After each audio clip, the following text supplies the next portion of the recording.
Je suis dans Matthieu chapitre 8, 1 à 4. Je le veux, sois pur. C'est le thème de ce matin. Je le veux. Je le veux. Matthieu chapitre 8, nous lirons du 1er au 4e verset. Je lis dans ma version. Lorsque Jésus fut descendu de la montagne, une grande foule le suivit. Alors un lépreux s'approcha, se prosterna devant lui et dit, « Seigneur, si tu le veux. » Il lui dit, « Seigneur, si tu le veux, tu peux me rendre pur. » Jésus tendit la main, le toucha et dit, « Je le veux. » Et Jésus dit, « Je le veux, sois pur. » Aussitôt, il fut purifié de sa lèpre. Jésus lui dit, « Fais bien attention de n'en parler à personne, mais va te montrer au prêtre et présente l'offrande que Moïse a prescrite, afin que cela leur serve de témoignage. » Amen. Jésus descend de la montagne. Il y était pour la prédication. Alors qu'il finit sa prédication, il descend. Et on voit une grande foule le suivre. Vous savez que des foules et des foules suivaient Jésus. Il avait une telle renommée que des gens venaient vers lui pour l'écouter, des curieux pour le voir, mais aussi des gens pour se faire guérir par lui. Des foules. Ici, on voit des foules qui suivent Jésus. Mais parmi la foule, il y a un homme différent. En principe, il ne devait pas se trouver parmi les autres. Il n'y était pas, mais il se faufile. Pendant qu'il se faufile, il y a des gens qui fuient. Il fuit, mes frères. Il les laisse passer. C'est un lépreux. C'est un lépreux qui vient vers Jésus. Un homme donc atteint de lèpre. C'est quoi la lèpre? Qu'est-ce qu'un lépreux du temps de la Bible? Généralement, quand on parle de la lèpre dans la Bible, on fait allusion à diverses maladies de la peau. En tout cas, il ne s'agissait pas de la lèpre au sens actuel du mot, mais d'une de nombreuses maladies de peau. La lèpre était considérée comme la conséquence d'un péché, même comme un châtiment de Dieu, une punition. Quand on est lépreux, donc on est puni par Dieu. La lèpre, on peut aussi dire qu'elle était une maladie grave. Sa condition physique, je dis que son corps se détériore, se dégrade petit à petit, du jour le jour. Au début, on ne voit pas qu'il est malade, mais avec le temps, il y a des taches, il y a des plaies qui se développent. On peut cacher au début, mais après, tout le monde le verra et les membres du corps vont commencer à se dégrader. Parlons un peu de sa condition sociale. Vous savez, dans Lévitique 13, 45 à 46, il est dit « Il faut que l'homme atteint de lèpre porte des vêtements déchirés. » Est-ce que vous suivez? Il doit porter quelle sorte de vêtements déchirés. 1, 2. Ne se coiffe pas. 3. Il couvre les bas du visage. Les bas du visage, il couvre comme nous, avec cette maladie, Covid. Couvre les bas du visage. Il doit crier impur, impur, pour que les gens s'éloignent de lui, de peur d'être contaminé. Il crie impur, impur, verset 46. Il est impur aussi longtemps qu'il est atteint de son mal. C'est pourquoi il doit avoir sa demeure à l'écart. Est-ce que vous suivez? Il a sa demeure à l'écart. Vous quittez votre maison. Vous la quittez. Votre belle maison. Vous ne pouvez plus habiter là-bas. Vous devez habiter à l'écart des autres gens, en dehors du camp, en dehors du village, en dehors de la ville. Vous quittez. Vous voyez? C'était ça un peu sa condition sociale, mais l'on peut ajouter d'autres éléments, c'est que les lépreux étaient déclarés officiellement exclus de la société. En fait, c'est ce qui justifie un peu Ce que Lévitique dit, on est exclu de la société, on est marginalisé. On doit vivre loin de sa famille, loin de son père, loin de sa mère, loin de ses enfants, loin de ses parents. Mes frères, la famille est importante pour l'homme. Mais ici, vous êtes contraint de la quitter.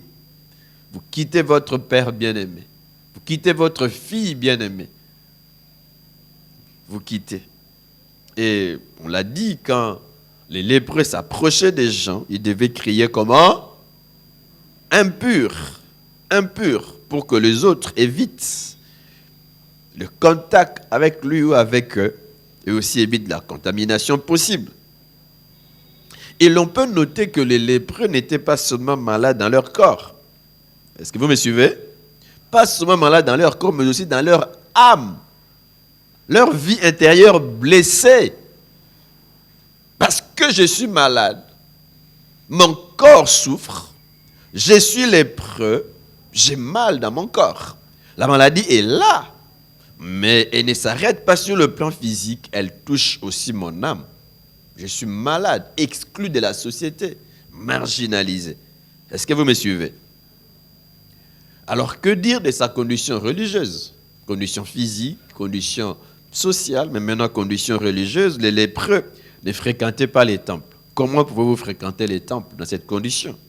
Ils étaient officiellement déclarés impurs et exclus de la vie religieuse. Vous voyez un peu les conditions dans lesquelles se trouvait cet homme qui vient vers Jésus. Il vient vers Jésus.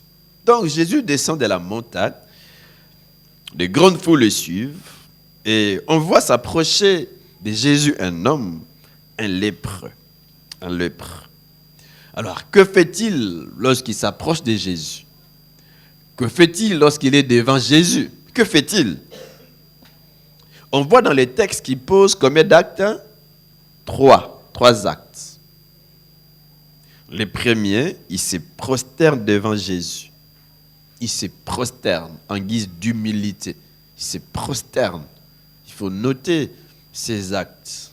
Même l'attitude de cet homme. Il vient humblement devant Jésus. Il est humble. Il se prosterne. Le deuxième acte, conséquence du premier, il l'appelle Seigneur. Ah, on ne peut simuler que devant un Seigneur. On ne peut se prosterner que devant un Seigneur. Il reconnaît la seigneurie de Jésus. Il reconnaît son autorité. Il reconnaît sa grandeur. Il reconnaît sa puissance. D'ailleurs, c'est ce qui le pousse à venir vers lui. Qu'il n'y a que toi qui peux me guérir. Pas un sacrificateur. Pas de médicaments. On dit que c'était une maladie incurable. Il reconnaît sa puissance et son autorité. Troisième acte, il introduit sa requête. Vous voyez, avant de parler, il pose des actes. Il s'humilie, il se prosterne, il appelle Seigneur, mais maintenant, il introduit sa requête. Quelle est sa requête? Il dit à Jésus, si tu le veux, tu peux me rendre pur. Si tu le veux, tu peux me guérir. Vous voyez, il sait exactement qui est Jésus. Est-ce que vous me suivez? Il sait exactement qui est Jésus. C'est le Seigneur. C'est le Tout-Puissant. Il peut me guérir. Et il sait exactement ce dont il a besoin. Il a besoin de quoi? De la guérison. Il a besoin d'être pur. C'était un feu qui brûlait au-dedans de lui-même. Il voulait réintégrer la société. Voir encore son père, sa mère peut-être, ou ses enfants. Il sait. Et il est dit à Jésus. Parce que parfois, nous nous approchons de Jésus sans savoir ce dont nous avons besoin. Ce que nous voulons. Et vous savez que Jésus posait la question aux gens, que veux-tu que je fasse? Que veux-tu? C'est intéressant de s'approcher en sachant exactement ce que l'on sait. Mais avant de savoir, on reconnaît qu'il peut. On reconnaît qu'il peut et qu'il le veut. C'est pour ça qu'il vient, il dit, si tu le veux. Est-ce que vraiment, moi je reconnais que tu peux, mais est-ce que tu veux? Est-ce que tu veux? Et il dit, si tu le veux, fais quoi? Tu peux me rendre pur. Tu peux me rendre pur. Voilà un peu les 3 actes qu'il pose, même les paroles qu'il prononce. Mais au-delà de ces paroles, nous savons que ces lépreux voulaient quitter sa position méprisable, que ces lépreux voulaient réintégrer la communauté dont il était exclu à cause de sa maladie. Et il trouve que sa seule solution, c'est un homme, c'est ça? Sa seule solution, c'est Jésus. C'est Jésus. C'est Jésus. Voilà pourquoi il vient vers lui. En tout cas, si tu sais que Jésus est ta seule solution, qu'est-ce que tu vas faire? Tu vas venir vers lui. Vous savez qu'il y a des gens qui cherchent des solutions ailleurs qu'auprès de Jésus. Ils cherchent la protection dans les fétichismes, dans la magie. Surtout quand on est élevé, on pense que, en tout cas pour se protéger, il faut avoir des gris-gris. Quand on est malade, on court vers des magiciens, vers des marabouts. Mais lui dit non, il n'y a que Jésus et Jésus seul, et il vient vers lui. Amen. Alors, quelle est la réaction de Jésus? Comment Jésus réagit-il? Mais peut-être avant de parler de la réaction de Jésus, réfléchissons autour des paroles de cet homme. Il dit, si tu le veux, est-ce qu'il avait des doutes? Était-il saisi d'un doute? En tout cas, nous le pensons. Nous ne croyons pas qu'il avait des doutes. Et j'aime ce qu'un homme brillant dit. Il dit, la condition, si tu le veux, ne fut pas une indication de doute. Non, mais une déclaration de sa soumission à la volonté de Jésus. Il se soumet à sa volonté. Qu'il accède à sa demande ou non, mais il se soumet à sa volonté. C'est ce que tu veux. Si vraiment tu veux me guérir, je suis là. Et si tu penses que tu ne peux pas me guérir ou tu ne veux pas, je me soumets. Il dit, si tu le veux, ce n'est pas un doute. Il ne vient pas avec un doute, mais il se soumet à sa volonté. Il reconnaît que tout dans sa vie dépend de la volonté de Jésus. De Jésus. Alors, comment Jésus va-t-il réagir? Est-ce que Jésus va le rejeter? D'ailleurs, il ne va pas fuir comme les autres, non. La foule se disperse pour le laisser passer. Les gens regardent de loin pour ne pas être contaminés. Mais Jésus est là. Il ne bouge pas. Il est devant lui. Est-ce que vous me suivez? Il ne le rejette pas. Il n'a pas peur d'être contaminé. Je ne dis pas qu'on doit s'exposer à la contamination comme maintenant avec cette maladie, n'est-ce pas? On ne doit pas s'exposer et on ne doit pas exposer les autres. Lui est là. Jésus est devant lui. Il ne le rejette pas. Au contraire, que fait Jésus? D'abord, qu'est-ce qu'il fait? Il étend sa main et les touche. Le verset 1 dit, il étendit la main, les toucha. Or, on ne peut pas toucher un lépreux, mais lui fait quoi? Il le touche, parce qu'il a tout pouvoir. Le pouvoir d'arrêter la lèpre.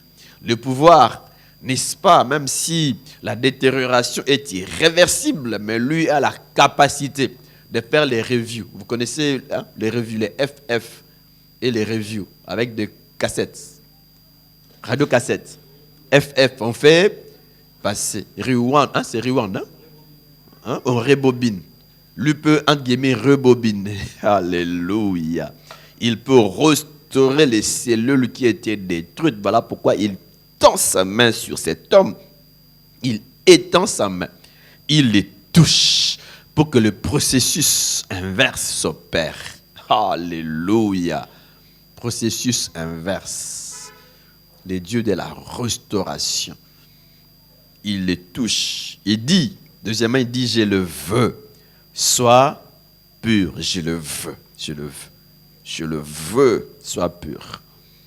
Et qu'est-ce qu'on remarque? La Bible dit au verset 3, aussitôt, il fut purifié de sa lèpre. Une guérison instantanée. Ça, j'aime. Instantanée. Il y a eu de ceux qui étaient guéris après un temps. Ils doivent aller se laver dans la piscine. Ils doivent partir. Et le long de la route, ils expérimentent la guérison. Mais ici, c'est instantané. Jésus le touche et au même instant, il est guéri. Amen.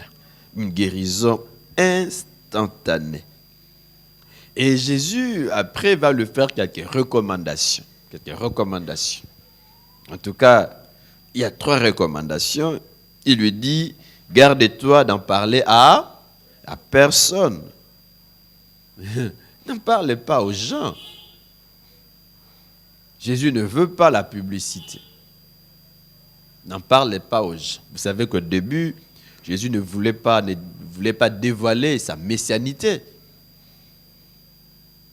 Il cachait un peu sa messianité. Il dit, n'en parle à personne, surtout pas avant de voir les sacrificateurs. C'est dans ce sens que la deuxième recommandation, il dit, va te montrer au sacrificateur. Va te montrer. Parce que seul lui pouvait déclarer la guérison d'un lépreux. Et seul lui pouvait faire des rites de purification de cet homme. Seul lui, Jésus, respecte la place du sacrificateur et dit, va te montrer. Va. Qu'il les constate. C'est son rôle de constater, de te déclarer pur et de te réintégrer. Moi, j'ai déjà guéri. Je t'ai guéri. Tu es complètement libéré, mais va. Que les autorités religieuses le remarquent pour que tu réintègres. Parce que ta condition physique a changé. Vous voyez? Condition physique touchée, mais maintenant, sa condition physique a changé. Jésus change. Il est capable de toucher nos corps. De toucher nos corps. En tout cas, moi, j'ai prié Dieu que devant des cancers, que la guérison de Dieu rétablisse le corps malade. La partie du corps malade. Chasse les cancers, c'est ma prière tous ces derniers temps. Seigneur, guéris du cancer. Est-ce que vous êtes avec moi? Dieu est capable, mes frères. Parce que les cancers, mon Dieu, j'ai vu des gens mourir. Souffrir et mourir du cancer, mes frères, c'est douloureux. C'est douloureux. La guérison, il peut guérir. Sa condition physique est touchée, restaurée. Mais il reste, sa condition sociale doit réintégrer sa famille. Mais ça, c'est l'œuvre du souverain sacrificateur. Va te présenter devant lui. Qu'il constate que tu es guéri et qu'il te soumette au rite de purification. C'est lui qui va te réintégrer. Pas seulement dans ta famille, pas seulement dans la société, mais de manière particulière aussi dans les temples. Exclu du temple, c'est seulement lui. Est-ce que vous êtes avec moi? Il lui dit, va te présenter, te montrer au sacrificateur. 3, il dit, présente l'offrande que Moïse a prescrite par rapport à ceux qui étaient guéris, touchés par Dieu, en particulier de la lèpre. Il fallait présenter une offrande spéciale. Présente l'offrande que Moïse a prescrite afin que cela leur serve de témoignage. C'est seulement par ces gestes qu'il pouvait, lui, les lépreux, de l'exclu qu'il était, être ramené à la vie normale, réintégrer la communauté. Vous voyez? Jésus n'enfreint pas la loi. C'est vrai qu'il a déjà tout restauré. Et au fait, c'est lui-même le maître de la loi, mais il respecte ce qui est établi. Au fait, on voit déjà qu'il y a une nouvelle économie qui commence. Jésus, n'est-ce pas, lui-même le maître des temps, le maître de la nature, il guérit, il le restaure, mais va seulement que eux constatent. Amen. En tout cas, à la lumière de tout ce que nous venons de dire, de tout ce qui précède, nous pouvons tirer plusieurs leçons spirituelles pour nos vies, en particulier 4. En tout cas, 4 leçons spirituelles que j'aimerais que nous puissions examiner, tirer de ces textes. La première, c'est que Jésus est abordable. Il est sans préjugés. Est-ce que vous avez vu cela? Abordable. Tout le monde pouvait venir à lui. Ici, c'est un lépreux qui vient vers Jésus. Est-ce que vous me suivez? Un lépreux qui vient vers Jésus. Un lépreux. Un lépreux. Il est abordable. Vous voyez que quelle que soit notre saleté morale ou spirituelle, nous pouvons nous approcher de Dieu sans avoir peur d'être rejetés. On peut se dire, pasteur, est-ce que Dieu peut vraiment m'accepter? Oui. Si je m'approche de lui avec un cœur repentant, il va m'accepter et me restaurer. Dieu peut-il vraiment me pardonner? Oui, Dieu pardonne. Si je viens à lui avec un cœur repentant. Ne faisons pas comme Judas. On dit qu'il était pris de remords. On dit, il s'est repenti d'avoir trahi Jésus. Il s'est repenti. Mais ce n'est pas la vraie repentance que l'on voit dans Judas. Non, mes frères, c'est juste des remords, des remords. Juste un regret, mais un regret qui n'amène pas à la repentance. Un regret. On peut aussi trouver des gens comme ça qui regrettent. On prêche la parole, il regrette sa vie passée. Il est pris des remords, il a peur. Il dit, je suis démasqué. En tout cas, tout ce que les prédicateurs disent, c'est vraiment ma vie. Il a peur, il est touché, mais il ne change pas. Vous voyez? Il a des remords, mais des remords qui ne l'amènent pas au repentir. Non. Mais on voit Pierre qui pleure, qui regrette et qui revient vers Dieu. On voit le fils prodigue qui est touché, il dit, mais ma vie n'est pas bonne. Il prend la décision et dit, j'irai vers mon père. J'irai le voir, je lui dirai, Père, j'ai péché contre le ciel et contre toi. Je ne t'ai même pas dit d'être appelé ton fils. Traite-moi comme l'un des mercenaires. Traite-moi. Il regrette. Est-ce qu'il s'arrête au niveau de la décision? Non. Il s'engage. Il va pour voir son père. Est-ce que son père l'a rejeté? Non.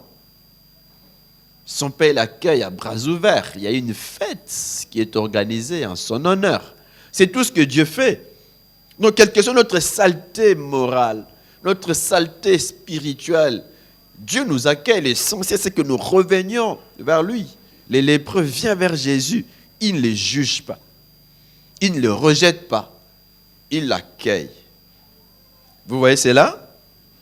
Il l'accueille. Mes frères, quelle que soit notre saleté, vous savez que la lèpre, c'est aussi un symbole d'une vie de péché. Une vie qui ne tient pas compte de Dieu. Un lépreux sur le plan spirituel, c'est quelqu'un qui ne connaît pas encore Jésus. Quelqu'un qui est encore dans ses péchés ou qui vit loin de Dieu. Donc Dieu ne rejette personne. L'essentiel pour lui, c'est que nous puissions venir près de lui avec un cœur repentant. Il nous accueille. Il est sans préjugés. Il est abordable. Vous pouvez venir à lui librement. Librement. Lui parler, lui ouvrir votre cœur. Il les transformera. Il les sauvera. Quelle que soit dans notre saleté, nous pouvons nous approcher de lui sans avoir peur d'être rejetés. Amen. La deuxième vérité, c'est que c'est la volonté de Dieu, mes frères, que nous soyons guéris. Guéris de nos maladies. Guéris de nos infirmités. Infirmités physiques. Infirmités morales. Infirmité spirituelle, c'est la volonté de Dieu. Il dit, je le veux. N'est-ce pas vrai? Je le veux, je le veux. Dieu veut que tu sois en bonne santé. Santé physique. Santé spirituelle. Dieu veut, c'est sa volonté. C'est sa volonté. Je le veux. Je le veux. Je le veux. Troisième vérité, c'est que Jésus a tout pouvoir. Non pas seulement qu'il le veut, mais il le peut aussi. Alléluia. Il a tout pouvoir. Il intervient dans la vie des hommes, quelles que soient leurs conditions physiques, quelles que soient leurs conditions sociales, quelles que soient leurs conditions spirituelles. Il intervient dans la vie des hommes, mes frères. Il intervient. Dans quelles conditions êtes-vous? Conditions physiques? Êtes-vous malade? Êtes-vous atteint d'une maladie honteuse? Personne ne la voit, mais vous-même, vous savez que votre corps ne va pas bien. Êtes-vous touché sur le plan moral, sur le plan spirituel? Vous savez que votre vie ne donne pas gloire à Dieu, vous vous condamnez même. Personne ne le sait, mais vous-même, vous le savez. Vous pouvez aussi venir à lui. Peut-être que vous vous sentez aussi rejeté. Je dis que les lépreux étaient des hommes marginalisés. On ne pouvait pas vivre avec eux. Vous pouvez aussi vous sentir peut-être abandonné des hommes. Vous vous sentez rejeté. Vous vous sentez inutile. Vous avez l'impression d'être un raté. Un raté. Ah, ça arrive. Je n'ai peut-être pas de père, ou je ne le connais pas. Je ne connais pas ma mère. Ou ma mère m'a délaissé alors que j'étais encore tout petit. Vous vous sentez tout petit. Comme si vous n'avez aucune valeur devant les hommes. Toujours complexé devant les autres. Ça arrive, mes frères. On ne se sent pas aimé. On ne se sent pas accepté, surtout si on vit ailleurs que chez ses parents. Parfois, c'est difficile. On est rejeté. Te sens-tu rejeté? Dis-le tout simplement à Jésus. Ce matin, il est là pour toi. Dis-le. Cet homme est venu vers Jésus. Il lui a parlé. Il dit, touche-moi. Il dit, guéris-moi. Guéris-moi. Quatrième vérité. Ce lépreux est venu vers Jésus. Dans quelles conditions? Il était malade. Malade, mais lorsqu'il quitte Jésus, est-ce qu'il est toujours malade? Non, sa vie a changé. Il a repris sa vie normale. Il a réintégré sa famille. Tous dans sa vie étaient restaurés. Restaurés, mes frères. Je dis que Dieu peut nous restaurer. Il dit, je vous restaurerai les années qu'on dévorait les sauterelles. Dieu, c'est le Dieu de la restauration. Le processus inverse peut s'opérer. Votre vie qui se détériore, qui n'a plus de sens. Mais si vous venez vers Jésus, il peut vous restaurer. En tout cas, dans ma vie, j'ai vu des gens être restaurés, dans leur corps, guéris, dans leur âme, guéris, libérés de la colère, libérés de la haine, du ressentiment, parce qu'ils se sont ouverts à Dieu. Dieu guérit les corps, Dieu guérit aussi l'âme. Ce matin, il peut guérir votre corps. D'ailleurs, il le veut, guérir votre corps, guérir votre âme. Est-ce que vous me suivez? Oui, ta vie aussi ce matin peut être restaurée. À condition que vous veniez vers Jésus. Tout simplement.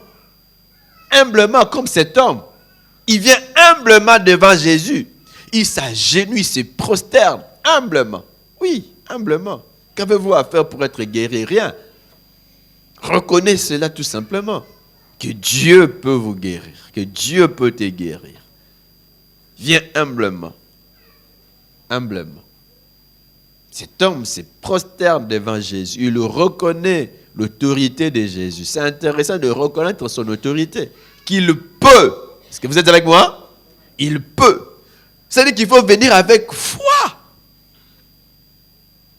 Cet homme, tout ce qu'il fait, c'est la manifestation de sa foi en Jésus. Et il lui parle en disant, si tu le veux. Donc, venons vers Jésus dans la prière, avec foi. Et surtout en réclamant que seule sa volonté dans nos vies s'accomplisse. En tout cas, c'est toujours ma prière. Non pas ma volonté dans ma vie, mais ta volonté. Non pas la volonté des hommes, parce que les hommes peuvent m'étendre des pièges pour que je tombe et que je meure même avant le temps. Seigneur, je refuse que dans ma vie, la volonté des hommes ne s'accomplisse pas, mais ta volonté. Toute ma destinée entre tes mains. Si mes parents, si des hommes ont fait des choses, ont dit des choses contre moi, si des hommes ont fait et ont dit des choses contre moi, je refuse que ces choses aient leur impact dans ma vie. Je refuse dans ma vie seule ta volonté. Si tu le veux, oui Seigneur, tu veux. Et je veux aussi que dans ma vie, seule ta volonté s'accomplisse. Intéressant. Donc, venons à Jésus tel que nous sommes, il peut guérir, il peut restaurer, mais venons dans la prière. Venons avec foi. Et venons pour que dans nos vies, seule la volonté de Dieu s'accomplisse. Pas ma propre volonté, pas celle des hommes. Parce que quand la volonté de Dieu s'accomplit dans nos vies, ça signifie que ses destinées pour nos vies s'accomplissent librement. Et nous serons des hommes heureux que seulement si sa volonté s'accomplit dans nos vies. Je dis pas seul des hommes. En tout cas, si en ces lieux, il y a des gens qui ont été piégés, des gens qui souffrent à cause de la volonté des hommes, dans le nom de Jésus, que cette influence s'arrête. Qu'elle soit financière ou spirituelle, qu'elle s'arrête.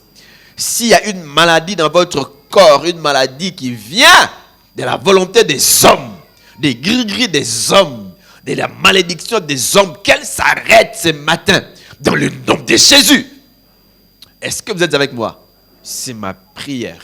Que cela soit aussi votre propre prière. Bref, ce texte montre que Jésus avait le pouvoir de guérir des maladies, même incurables. Même incurables. Et ce texte montre aussi, comme dit un homme, que la compassion, Jésus avait la compassion nécessaire pour restaurer des êtres humains en proie au désespoir. Je ne sais pas si vous êtes ce matin en proie au désespoir. Vous désespérez de la vie, rien ne marche.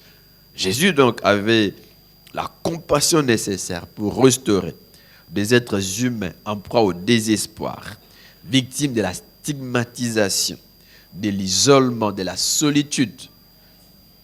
D'être dans la solitude, Dieu peut vous restaurer.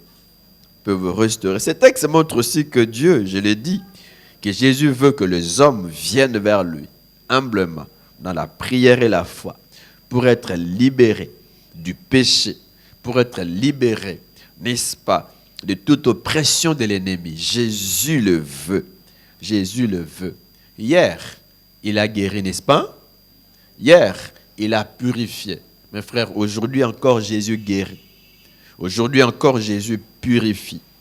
Alors, veux-tu venir à Jésus comme l'a fait cet homme, c'est lépreux? Y a-t-il quelqu'un qui dit, je veux, j'ai aussi besoin que Jésus intervienne dans ma vie, comme il est intervenu dans celle de ces lépreux? Y a-t-il quelqu'un qui le dit alors qu'il s'élève? Et nous allons ensemble prier le Seigneur. Lèvons-nous et tenons-nous dans sa présence comme cet homme qui a dit, si tu le veux. Que voulez-vous dire à Jésus ce matin? Cet homme a dit, si tu le veux, tu peux me rendre pur. Mais que voulez-vous ce matin que le Seigneur fasse pour vous?